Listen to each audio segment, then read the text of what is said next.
Praise the Lord. இந்த கால வேளையிலும் மறுபடியும் உங்களை சந்திப்பதில் மிக்க மகிழ்ச்சி அடைகிறேன். இந்த நாளிலும் நான் ஒரு வேத வசனத்தை தியானிப்போம்.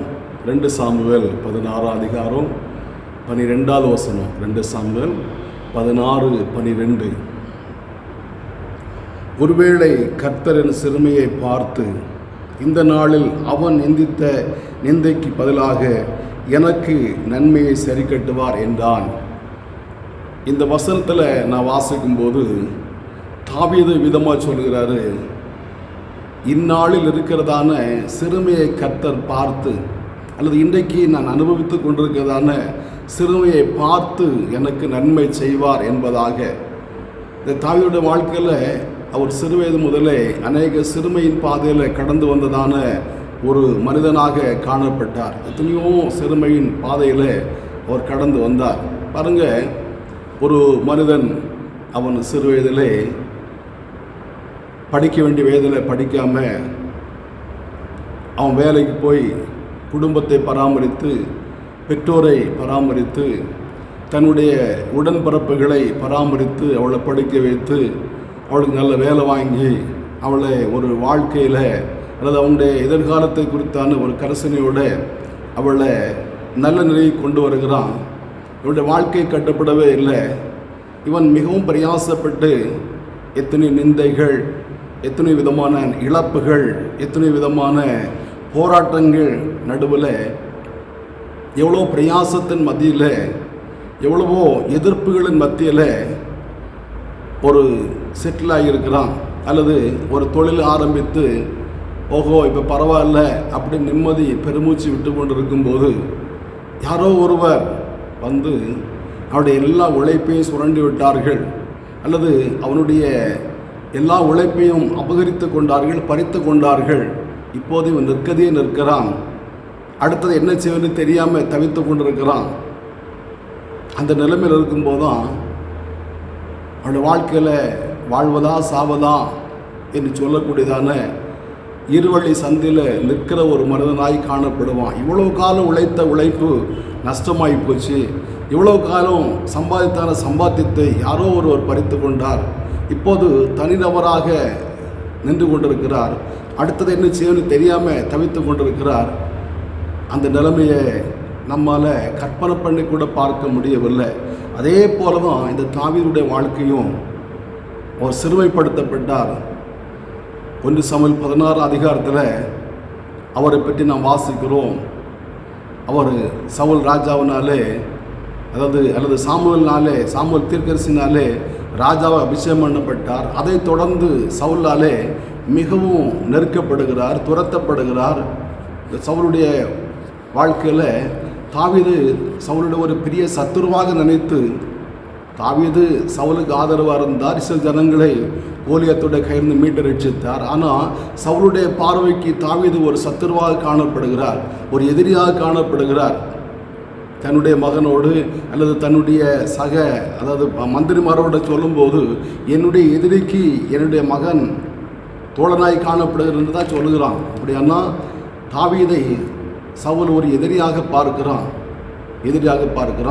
மிகுந்த போராட்டத்துக்கு பிற்பாடு சவுல் இறந்த பின் தாவீது ராஜாவாக மாற்றப்படுகிறார். ஏற்கனவே சிறு வயதிலே ராஜா அபிஷேகம் பண்ணப்பட்டாலும் இப்போது ராஜாவாக அமர்ந்து சுற்றில் உள்ள சத்துருக்களெல்லாம் சேரடித்து அவனுக்கு இருந்ததான எல்லா எதிரிகளையும் முறியடித்து வாழ்க்கையில் அமைதியாக இருக்கலாம் அப்படின்னு சொல்லக்கூடியதான அந்த நிலவரத்தில் தான் இந்த சூழ்நிலை காணப்படுகிறது.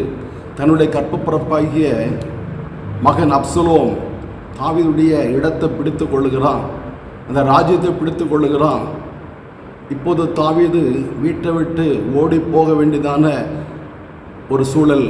தன்னுடைய ஜீவனை காப்பாற்ற வேண்டுமான வீட்டை விட்டு ஓடி போக வேண்டும். அந்த நிலைமையில் வீட்டை விட்டு ஓடி போகிறார்.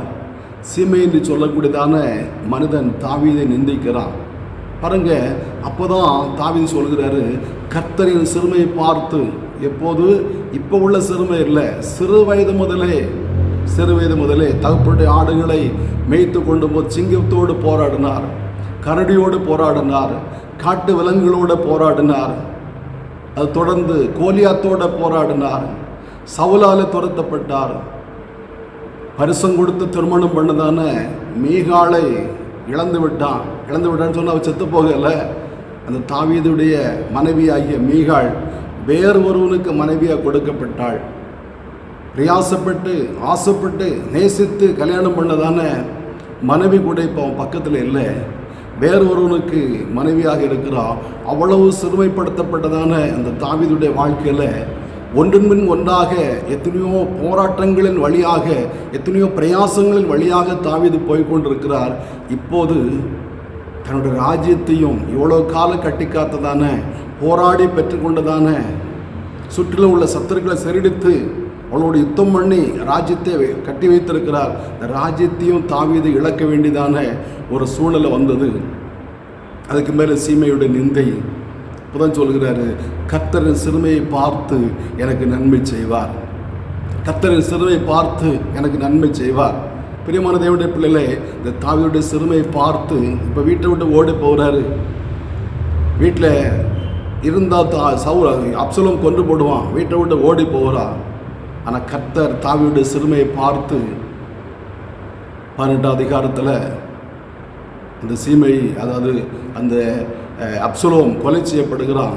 19 அதிகாரத்தில் இந்த தாவீது மறுபடியும் எருசலேமுக்கு வருகிறார். அவருடைய வாழ்க்கை நன்மை ஆண்டவர் செய்தார். அவருடைய சத்துருக்களை சிறைடித்து, அல்லது அவருடைய எதிரியை, தன்னுடைய மகன்தான் ராஜ்யத்தை பிடித்தவன் தான், அவனை ஆண்டவர் கொன்று இந்த ராஜ்யத்தை மறுபடியும் தாவீதுடைய கையில் ஒப்பு கொடுத்தார். என்னை கேட்கிற அருமையான தேவனுடைய பிள்ளைகளே, ஒருவேளை உங்கள் வாழ்க்கையில் கூட நீங்கள் விவரம் தெரிந்த நாள் முதல் கஷ்டத்தின் பாதையில் ஓடிக்கொண்டிருக்கிறீங்க. உங்களுக்காக ஒன்றுமே செய்யவில்லை, உங்களை சார்ந்தவர்களுக்காக, உங்களுடைய பெற்றோருக்காக, உங்களுடைய குடும்பத்துக்காக, உங்களுடைய சகோதர சகோதரிகளுக்காக உங்களுடைய பிரயாசத்தை எல்லாம் செலவழித்து அவளுக்காகவே வாழ்ந்து உங்கள் வாழ்க்கையில் இந்த நன்மையும் காணாமல் பிரயாசத்தின் பலனாக இப்போ கொஞ்சம் அப்படி துளிர்த்து வருகிற நிலைமையில்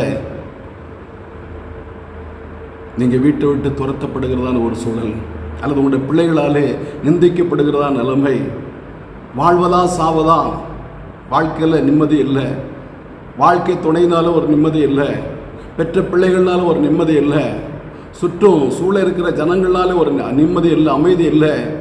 வாழ்வதா சாவதா, ஏன் இந்த வாழ்க்கை, ஏன் வாழ வேண்டும், இன்னும் எவ்வளோ காலம் இந்த கஷ்டம், இன்னும் எவ்வளோ காலம் இந்த நெருக்கம், இந்த சிறுமையின் பாதையில் இன்னும் எவ்வளோ காலம் ஓட வேண்டும் என்று சொல்லக்கூடியதான ஏக்கத்தோடு காணப்படுகிறீர்களா?